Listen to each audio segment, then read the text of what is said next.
Welcome to Online Guruji classes. This is part 10 of our lecture series on mensuration. जो लोग इस lecture को पहली बार देख रहे हैं उन लोगों से मैं रिक्वेस्ट करूंगा कि आप लोग इस लेक्चर को देखने से पहले मेंसुरेशन के पार्ट 1 से लेकर पार्ट 9 तक के लेक्चर्स पक्का से देख ले, उसके बाद ही आप लोग इस लेक्चर को देखें। क्लियर?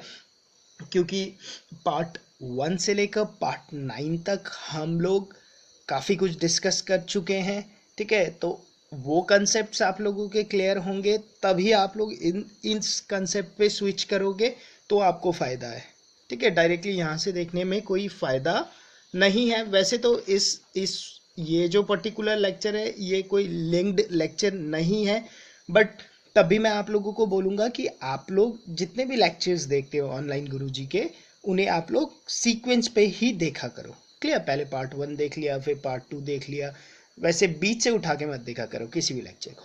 हाँ, कोई भी टॉपिक आप लोग देख सकते हो, जैसे ज्योमेट्री देख ली या अलजेब्रा देख लिया। ये नहीं है कि आपने जैसे जैसे मैंने अपलोड किया है वैसे ही देखना है, आप देखने को जैसे भी देख सकते हो, बट जो पर्टिकुलर टॉपिक आप लोग देख रहे हो उसे पक्का सीक्वेंस पे देखो।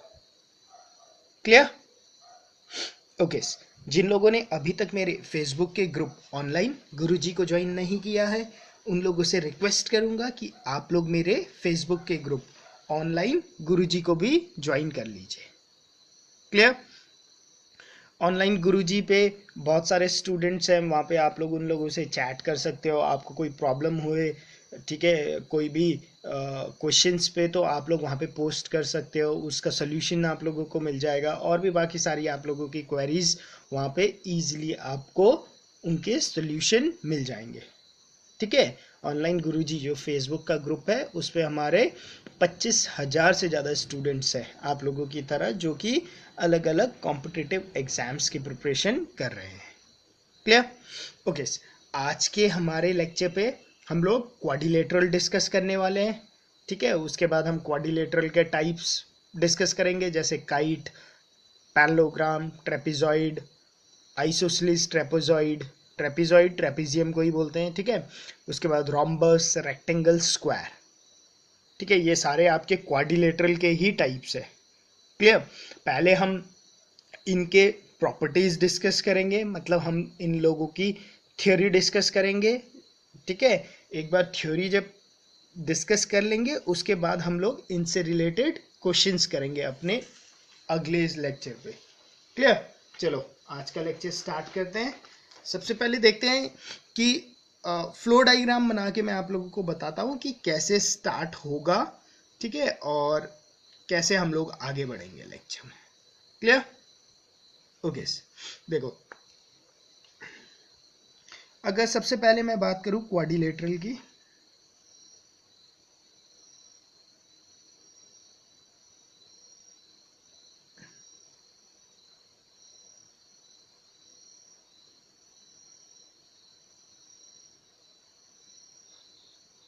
ठीक है, क्वाड्रिलेटरल। अब क्वाड्रिलेटरल होता क्या है आप सभी लोगों को पता होगा। जैसे ट्राइंगल था, ट्राइंगल क्या था? Any 3 side closed figure is called triangle. Clear? Similarly any shape, कुछ भी शेप हो सकता है बट 4 साइड हो, ऐसा मान लो, जैसा भी हो सकता है इसका शेप, ये मान लो, say this is A, this is B, this is C, this is D, this is my quadrilateral, ठीक है। एनी 4 साइड फिगर, ठीक है। ए बी एक साइड हो गया, बी सी हो गया, सी डी हो गया और डी ए हो गया, तो ये मेरा एक क्वाड्रिलेटरल है। क्लियर? ओके। अगर मैं क्वाड्रिलेटरल को ब्रॉडली क्लासिफाइड करूं तो क्वाड्रिलेटरल को मैं 3 टाइप में क्लासिफाइड कर सकता हूं। क्लियर? हम लोग इनकी प्रॉपर्टी भी पढ़ेंगे एक एक करके।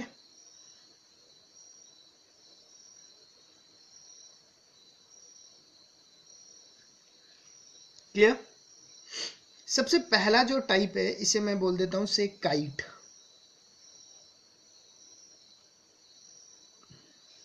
पतंग आप लोगों ने देखा होगा, ठीक है, कैसा होता है, रफली एक शेप बना देता हूँ। अभी हम एक एक करके इन सबको डिस्कस करेंगे। ऐसा होता है कोई काइट। ठीक है, दूसरा हम डिस्कस करेंगे पैरेललोग्राम।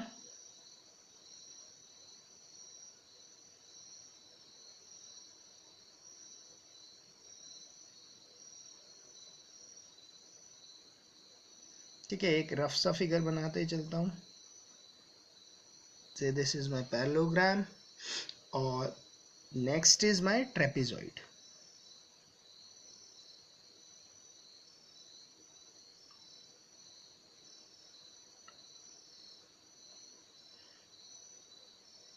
एक रफ सा फिगर बना लेते हैं। Clear, this is my trapezoid. Clear clear. Quadrilateral four side figure. ठीक है, क्वाड्रिलेटरल बेसिकली तीन टाइप्स के हो सकते हैं। एक होता है काइट, एक होता है पैरेललोग्राम, एक होता है ट्रेपेजॉइड। ठीक है, ये सारे क्वाड्रिलेटरल के ही फॉर्म है। ठीक है, अब जो काइट है, अब जो पैरेललोग्राम है, पैरेललोग्राम आपके दो टाइप के हो सकते हैं।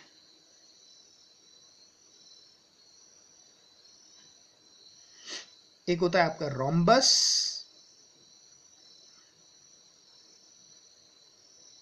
ठीक है, एक होता है आपका रेक्टेंगल, दोनों R, double R.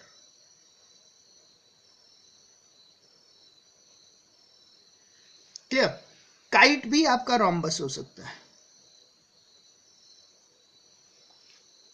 Clear, but trapezoid आपका ना रेक्टेंगल हो सकता है ना रोम्बस हो सकता है। ठीक है, ट्रेपेजॉइड की अगर मैं बात करूं तो ट्रेपेजॉइड एक आइसोसेलेस ट्रेपेजॉइड हो सकता है।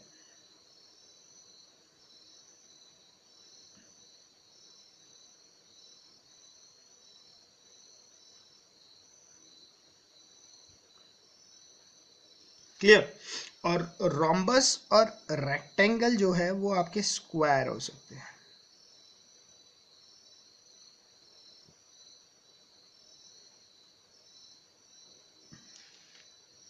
ठीक है, एक रोम्बस का एक रफ स्केच बनाओ तो ऐसे बना दो। स्क्वायर तो आप लोगों को पता ही होगा, रेक्टेंगल भी आप लोगों को पता है। रफ स्केच आइसोसेलेस ट्रेपेजॉइड बना लो। क्लियर, तो ये सारी चीजें हमें पढ़नी है। क्लियर, ठीक है। अब इस फ्लोर डायग्राम को बनाने का मतलब क्या है? ठीक है, क्लियर। अगर इस फ्लोर डायग्राम में एक सीक्वेंस हम लोगों ने मेंटेन किया गया है, ठीक है, ये सीक्वेंस बहुत इंपॉर्टेंट है। इस पे क्या है कि देखो इवोल्यूशन दिखा रखा है कि क्वाड्रिलेटरल से काइट बना है, काइट से रोम्बस बन सकता है, रोम्बस से स्क्वायर बन सकता है। क्लियर, इसका मतलब ऑल रोम्बस, जितने भी रोम्बस है, मैंने बोला अगर वो काइट है, बिल्कुल है। ऑल रोम्बस मतलब जो प्रॉपर्टी काइट की है वो प्रॉपर्टी तो रोम्बस के पास है ही है। क्लियर, बट जो सारी प्रॉपर्टी रोम्बस के पास है वो काइट के पास हो ऐसा जरूरी नहीं है। क्लियर, स्क्वायर के पास सारी प्रॉपर्टी है रोम्बस की। क्लियर, क्यों? क्योंकि स्क्वायर रोम्बस से बना है, बट स्क्वायर के पास कुछ और स्पेशल प्रॉपर्टीज है जो रोम्बस के पास नहीं है। ठीक है, ठीक है, इसका मतलब all square are rhombus but all rhombus are square. All square are rhombus, मैं बोलूं जितने भी स्क्वायर है वो रोम्बस हैं, बिल्कुल सही बात है, ऑल स्क्वायर आर रोम्बस। अगर मैं बोलूं ऑल रोम्बस आर स्क्वायर, गलत, जरूरी नहीं है। Rhombus can be a square but it is not 100% की रोम्बस है तो वो स्क्वायर होगा ही होगा, ये गलत बात है। नहीं, अगर वो स्क्वायर है तो मैं उसे रोम्बस बोल सकता हूं। क्लियर, इसका मतलब जो रोम्बस की प्रॉपर्टी है, ठीक है, रोम्बस के जितने भी प्रॉपर्टी है वो प्रॉपर्टी स्क्वायर के लिए ट्रू है, बट स्क्वायर के जो सारे प्रॉपर्टी है वो रोम्बस के लिए ट्रू हो ये जरूरी नहीं है। क्लियर, सिमिलरली स्क्वायर पर जितनी भी प्रॉपर्टीज है, क्लियर, रेक्टेंगल की सारी प्रॉपर्टीज स्क्वायर के लिए ट्रू है, बट स्क्वायर की सारी प्रॉपर्टी रेक्टेंगल के लिए ट्रू हो ना हो ये नहीं बोल सकते। क्लियर, तो जैसे ऐसे बोलते हैं ना, a square will have all the property of rectangle, clear, except और स्क्वायर के पास कुछ अपनी स्पेशल प्रॉपर्टीज होंगी। मैं बोल सकता है square will have all the properties of rhombus except कुछ इसके पास अपनी प्रॉपर्टी होगी। क्लियर?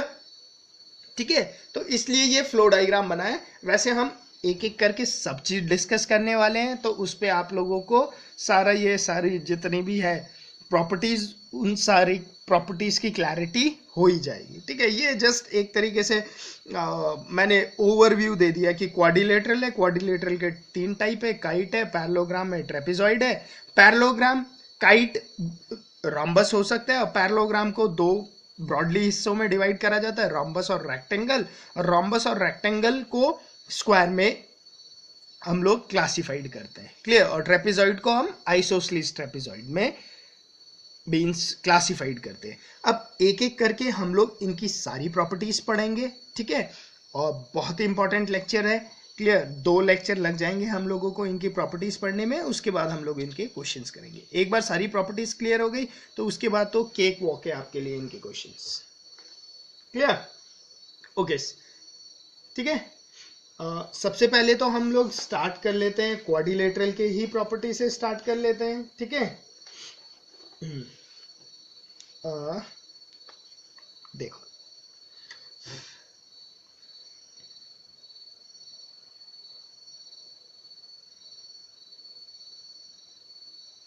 ये ना फोन पे दोबारा से सेम प्रॉब्लम शुरू।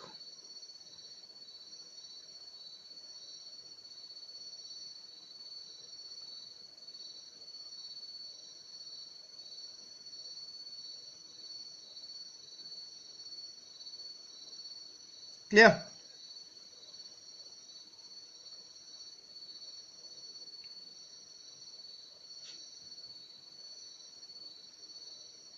ठीक है, ओके। देखो क्वाड्रिलेटरल क्या है? कोई भी 4 side figure, 4 side close figure, कुछ भी हो सकता है।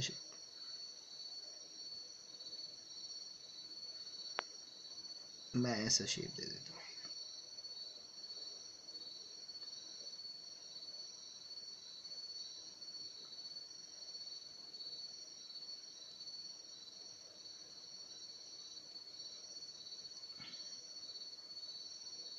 क्लियर?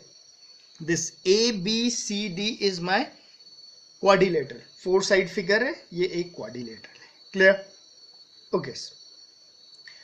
अगर इस पे एंगल का देखा जाए तो अगर मैं एंगल का एडिशन करूं तो एक बात तो ट्रू है कि 4 साइड फिगर है, तो angle A plus angle B plus angle C plus angle D will be equal to 360 degree.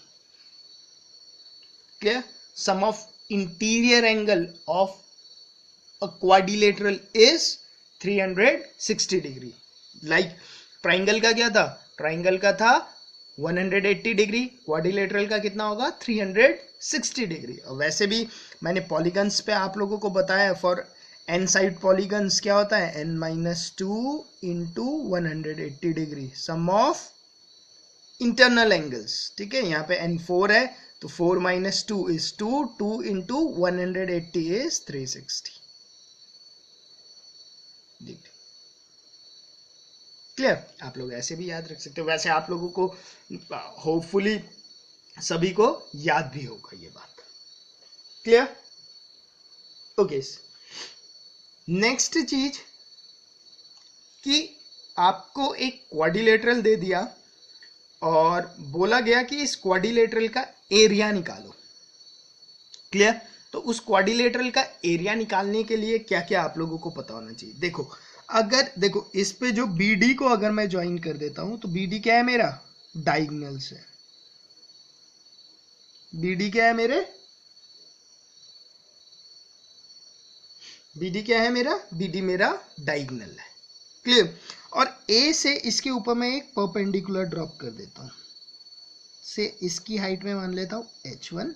Similarly जो वर्टेक्स है C, इससे भी BD के ऊपर एक परपेंडिकुलर ड्रॉप कर देता हूं, इसकी हाइट मान लेता हूं H2। क्लियर? तो अगर आपसे पूछे एरिया ऑफ क्वाड्रिलेटरल ABCD क्या होगा? Is nothing but area of triangle ABD plus area of triangle B D C, यही बोलोगे? देखो ये पूरा ए बी सी डी क्या है, इन दो ट्राइंगल का एडिशन ही तो है। एक ट्राइंगल है ए बी डी, दूसरा ट्राइंगल है बी डी सी। ये दो ट्राइंगल के एरिया को मैं सम कर दूं तो मेरे पास इस क्वाड्रिलेटरल का एरिया आने वाला है। क्लियर? ओके, अब ट्राइंगल ए बी डी का एरिया लिखना हो तो कैसे लिखोगे आप लोग? Half height h1 into base B D, plus इसका लिखना हो तो क्या लिखोगे? Half h2 into B D, यही लिखोगे। Clear? Equal to 1/2 into B D, इसे मैंने कॉमन ले लिया हाफ बी डी को, तो अंदर क्या बच गया मेरे पास? h1 plus h2। क्लियर? ये होगा आपका क्या? Area of quadrilateral A B C D. Clear?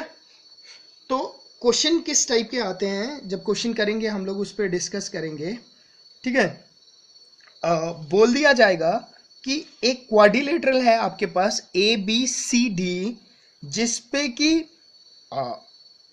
Length of diagonal से बी डी आपको दिया है 10 सेंटीमीटर। क्लियर? और बोला जाएगा कि ए और सी से बी डी पे परपेंडिकुलर ड्रॉप्स किए गए, उन परपेंडिकुलर का जो सम है that sum is also 10 centimetre, then find the area of quadrilateral. Clear? आपको पता है एरिया ऑफ क्वाड्रिलेटरल क्या होता है? एरिया ऑफ क्वाड्रिलेटरल होता है half B D into h1 plus h2, जो ये एल्टीट्यूड है। अब उसने आपको h1 प्लस h2 दिया है 10, बी डी दिया है 10, तो आप लोग क्या करोगे? हाफ 10 इंटू 10, वो कितना आ जाएगा? 50। क्लियर? ठीक है ना? ये बात क्लियर हो गई होगी होपफुली आपको। अच्छा, एक नोट डाल के एक चीज लिखो आप लोग, इसकी थियोरी पे नोट डाल के लिख लेना, चाहे तो फिगर भी बना लेना आप लोग अलग से इसके लिए, मैं इसी फिगर पे एक्सप्लेन कर देता हूं। क्लियर? मैं क्या करूं, अगर मैं इन क्वाड्रिलेटरल के सारे जितने भी साइड्स है उसके मिड पॉइंट को ले लूं, ए बी का मिड पॉइंट मैं मान लेता हूं ए डैश है, बी सी का मिड पॉइंट मैं मान लेता हूं बी डैश है। क्लियर? सी डी का मिड पॉइंट मैं मान लेता हूं सी डैश है, और डी ए का मिड पॉइंट मैं मान लेता हूं डी डैश है। क्लियर? ठीक है? और मैं अब इन सारे मिड पॉइंट्स को ज्वाइन कर देता हूं।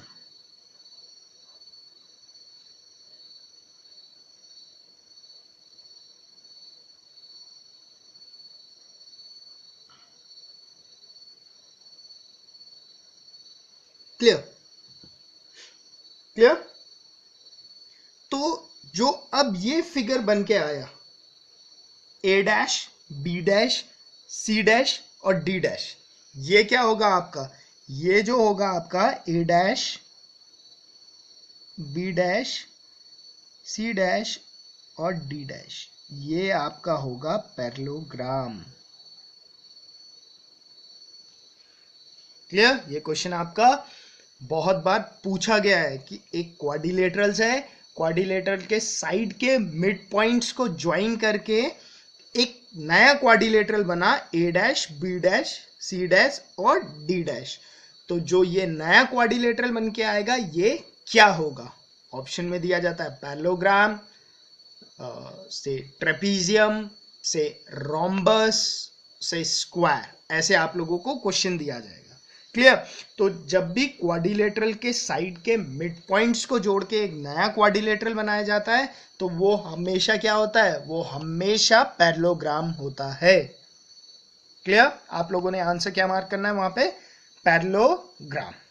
क्लियर? नोट डाल के ये पॉइंट लिख लेना।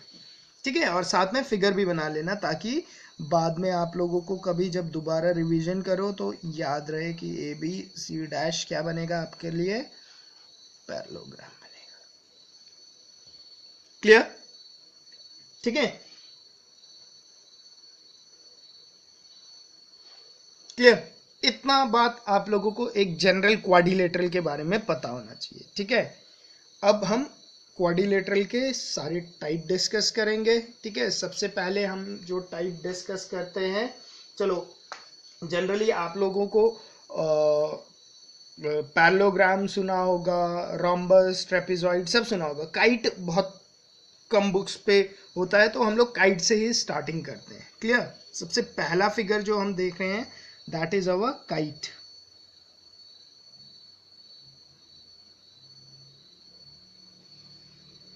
क्लियर? देखो काइट का मैं आपको फिगर बना देता हूं सबसे पहले।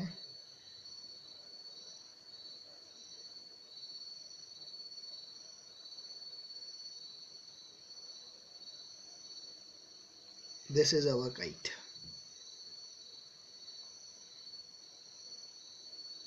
This is A, this is B, this is C, this is D। ठीक है? ठीक है, अब इस काइट पे क्या चीज होती है? एक बात, ये जो दो साइड्स है ये दोनों इक्वल होती है। Clear? A B is equal to A D. और क्या होता है? ये बी सी इक्वल टू क्या होता है? सी डी होता है। क्लियर? ऐसा कोई फिगर, ठीक है? क्लियर? काइट समझ में आ गया ना क्या होता है? ओके, ठीक है। अब इसके प्रॉपर्टीज पढ़ते हैं। सबसे पहले क्या करो, इसके डायगोनल्स को मिला दो। इसके दो डायगोनल्स हैं। क्लियर?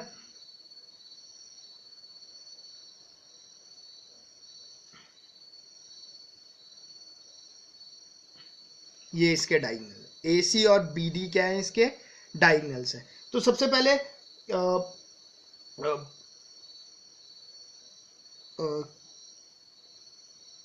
ठीक है, प्रॉपर्टीज लिख लो यहां पे।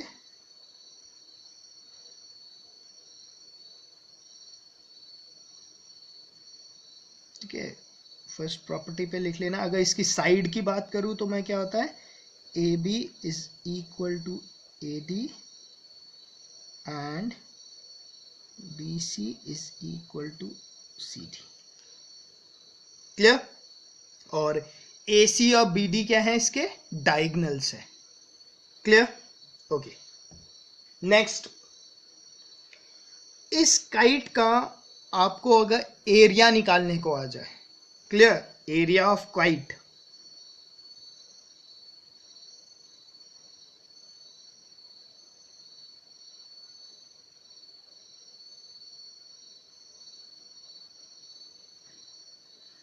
एरिया ऑफ काइट होता है हाफ इंटू ए सी इंटू बी डी।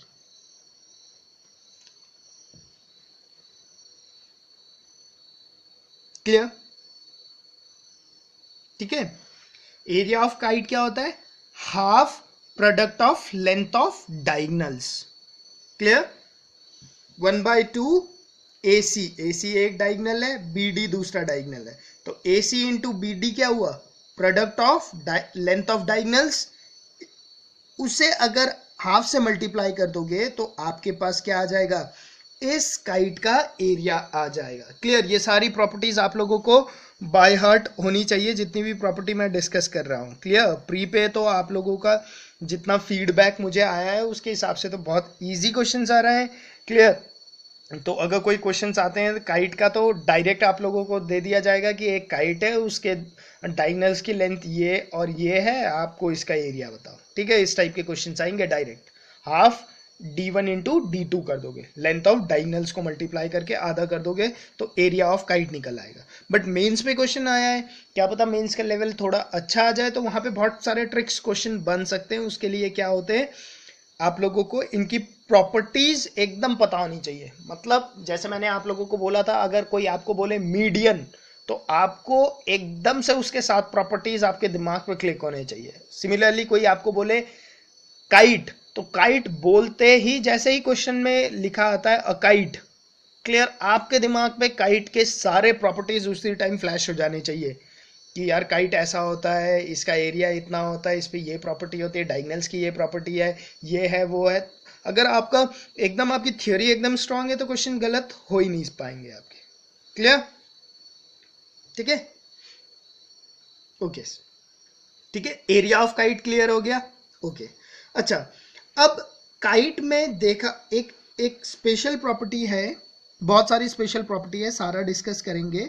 ठीक है, जो ये लॉन्गर डायगनल्स है ना, लॉन्गर डायगनल कौन है इस पे? AC लंबा है ना ये वाला diagonal, longer diagonal.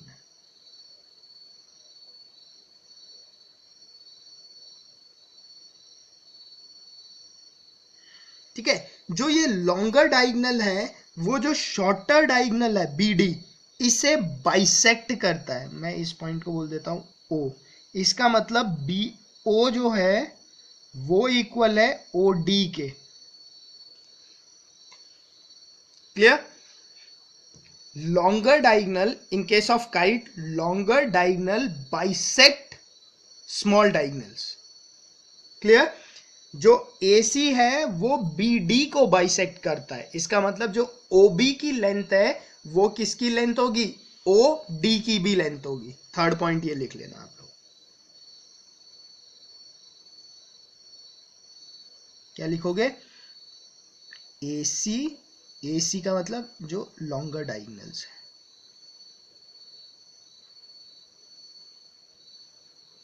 Bisect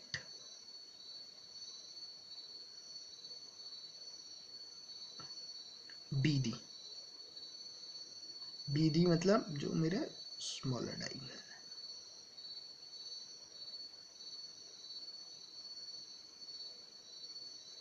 clear?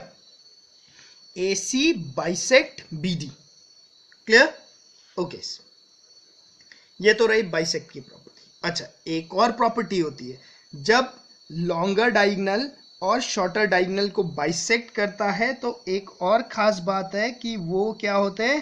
Perpendicular bisectors भी होते हैं। मतलब जो ये एंगल बन रहा है यहां पर, ये एंगल 90 डिग्री के होते हैं। क्लियर? ठीक है, आपको ये सारी प्रॉपर्टीज पता होनी चाहिए, इससे थियोरेटिकल क्वेश्चन भी बन सकते हैं। जैसे क्वेश्चन बन जाएगा, in which of the following case diagonal bisect at 90 degree, diagonal does not bisect at 90 degree. मान लो ऐसा क्वेश्चन आ जाता है, ऑप्शन दे दिया kite, parallelogram, rhombus, square. Clear? तो अगर आप लोगों को प्रॉपर्टीज नहीं पता तो इस क्वेश्चन को कर नहीं सकते, बट जिन्हें प्रॉपर्टीज पता है, जिनकी थ्योरी क्लियर है, उनके लिए तो बहुत ही आसान क्वेश्चन है। क्लियर? तो काइट के केस में याद रखना, क्या डायगनल्स पे आप लोगों को, देखो डायगनल्स आते ही आप लोगों को 3-4 बात याद रखनी पड़ती है। मैं आप लोगों को बता देता हूं। जैसे ही डायगनल्स आएगा,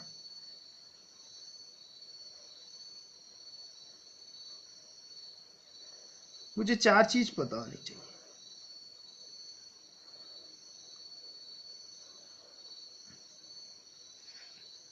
सबसे पहला, लेंथ ऑफ डायगनल्स।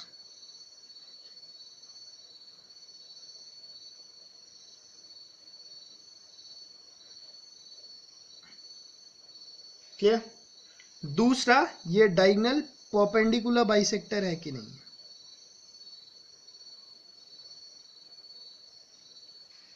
तीसरा, सॉरी परपेंडिकुलर है कि नहीं। तीसरा, ये डायगनल बाइसेक्ट कर रहे हैं कि नहीं आपस में। क्लियर? चौथा, जो डायगनल है वो एंगल बाइसेक्टर का काम तो नहीं कर रहा है कहीं। ये क्लियर करूंगा अभी मैं आप लोगों को। क्लियर? तो काइट के केस में अगर क्वेश्चन पूछा जाए कि इसके दोनों डायगनल के लेंथ सेम है क्या, लेंथ ऑफ डायगनल सेम है? नहीं है। क्यों? एक डायगनल AC बड़ा है, दूसरा डायगनल BD छोटा है, तो लेंथ ऑफ डायगनल क्या है इस पे? सेम नहीं है। सेकेंड बात, डायगनल्स क्या परपेंडिकुलर है एक दूसरे के? बिल्कुल। देखो AC जो BD है ये आपस में क्या है? परपेंडिकुलर है। तो सेकेंड बात बिल्कुल सही है। Third, diagonal bisect each other? नहीं। जो बड़ा वाला डायगनल है वो छोटे वाले डायगनल को तो बाइसेक्ट कर रहा है, बट छोटा वाला डायगनल इस बड़े डायगनल को बाइसेक्ट नहीं कर रहा है। तो डायगनल आपस में बाइसेक्ट हो रहे? नहीं। क्लियर? अब डायगोनल एंगल बाइसेक्टर है कि नहीं, अब इस बात पे अब हम एंगल के ऊपर थोड़ी सी बात कर लेते हैं। क्लियर, ये बात क्लियर हो गई, डायगोनल्स की प्रॉपर्टी क्लियर हो गई। AC क्या है, लॉन्गर डायगोनल है, BD क्या है, स्मॉलर डायगोनल है, तो इसके डायगोनल की लेंथ सेम नहीं है। जो लंबा डायगोनल है AC, वो छोटे डायगोनल्स को बाइसेक्ट कर रहा है, 2 इक्वल हिस्सों में काट रहा है, बट छोटा वाला डायगोनल बड़े डायगोनल को बाइसेक्ट नहीं कर रहा है। मैंने फिगर पे कहीं ये बात नहीं दिखाई है। क्लियर। तीसरा बात, डायगोनल आपस में परपेंडिकुलर है। अब एक और बात देखना है मुझे कि ये जो डायगोनल्स है ये एंगल बाइसेक्टर का काम कर रहे हैं कि नहीं कर रहे हैं। क्लियर, ये भी बहुत इंपॉर्टेंट क्वेश्चन यहां से बन के आता है आपकी थ्योरी में। क्लियर। अब देखो एक और बात याद रखना इस पे, अगर मैं बात करूं तो इन केस ऑफ काइट जो एंगल बी है वो इक्वल होता है एंगल डी के। इसका मतलब टू अनइक्वल साइड्स, मतलब ए बी और बी सी, ये अनइक्वल साइड है ना। इक्वल साइड तो क्या है, ए बी और ए डी वाले इक्वल साइड्स है। ठीक है, दो अनइक्वल साइड ए बी और बी सी, और दूसरा अनइक्वल साइड कौन सा हो गया, मतलब ये बी वर्टाइसिस हो गया। एडजेसेंट अनइक्वल साइड बोल दो। क्लियर है ना, एडजेसेंट है, ए बी और बी सी एडजेसेंट है एक दूसरे के और अनइक्वल साइड है। क्लियर। सिमिलरली ए डी और डी सी क्या है, एडजेसेंट है और लेंथ इसकी क्या है, इक्वल नहीं है। तो unequal sides, unequal adjacent sides के बीच में जो एंगल फॉर्म हुआ है वो एंगल क्या है, इक्वल होता है। ये बात लिख लो, फोर्थ लिख लो, अनइक्वल एडजेसेंट साइड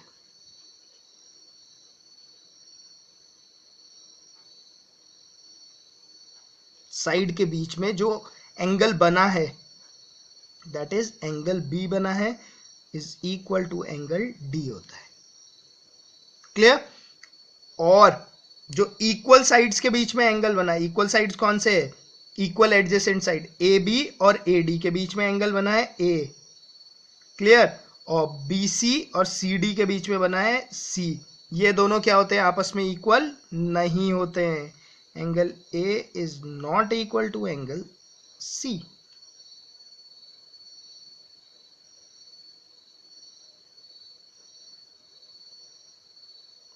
क्लियर। ठीक है, एंगल की प्रॉपर्टी क्लियर हो गई, कौन से एंगल इक्वल होते हैं और कौन से एंगल अनइक्वल होते हैं। क्लियर। अब बात करता हूं मैं यहां पर एंगल बाइसेक्टर की।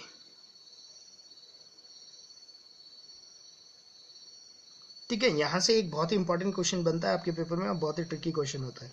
ठीक है, एंगल बाइसेक्टर हम लोगों ने पढ़ा था कि एक लाइन एंगल बाइसेक्टर है कि नहीं है, वो मुझे कैसे पता चलेगा। मैं आप लोगों को थोड़ा सा रिवाइज करा दूं geometry. This is A, this is B, this is C, से यहां से एक लाइन ड्रॉप की मैंने डी। क्लियर। एंगल बाइसेक्टर मतलब जिसने इस एंगल को से दो इक्वल हिस्सों में डिवाइड करा, उसे एंगल बाइसेक्टर बोलेंगे। अगर एडी मेरा एंगल बाइसेक्टर है तो इस पे रेशियो की एक प्रॉपर्टी क्या होना चाहिए, A B upon B D is equal to A C upon C D. ठीक है, अगर ये प्रॉपर्टी होल्ड होती है तो मुझे पता है कि एडी क्या होगा, इस ट्राइंगल के लिए मेरा एंगल बाइसेक्टर का काम करेगा। क्लियर। ये मैंने आप लोगों के साथ डिस्कस किया है, एंगल बाइसेक्टर जब डिस्कस किया है तो वहां पे ये प्रॉपर्टी मैंने डिस्कस की है कि अगर A B upon B D is equal to A C upon C D है तो my A D will be the angle bisector of angle A. Clear. अब वही चीज हमें यहां पर देखना है। क्लियर। देखो अब देखना है, अगर मैं आप लोगों को बोलूं कि जो AC है, AC जो डायगोनल है, क्या वो एंगल बाइसेक्टर है। अगर मैं आप लोगों से ये क्वेश्चन पूछूं कि AC जो डायगोनल है वो एंगल बाइसेक्टर है क्या एंगल A का, तो आप लोग क्या लिखोगे, आप लोग लिखोगे कि भैया AC अगर एंगल बाइसेक्टर, AC को अगर एंगल बाइसेक्टर होना होता तो इस ट्राइंगल पे A B upon B O should be equal to A D upon D O. अगर ये बात ट्रू है तो मेरा ए ओ एंगल बाइसेक्टर होगा। अच्छा, अब मुझे ये बात बताओ, A B upon B O, A B upon B O is equal to A D upon D O है। क्यों? क्योंकि A B is equal to A D, A B और ए डी भी सेम है, और बी ओ और D O, B O और D O भी सेम है। इसका मतलब ये ट्रू है। इसका मतलब क्या है, ये जो लाइन बनी है, ये जो लाइन बनी है, ये जो डायगोनल है, वो एंगल ए का क्या है, एंगल बाइसेक्टर है। क्लियर? सिमिलरली आप एंगल सी के लिए चेक कर लोगे, अगर टॉप के लिए है तो बॉटम के लिए ऑटोमेटिकली होता है।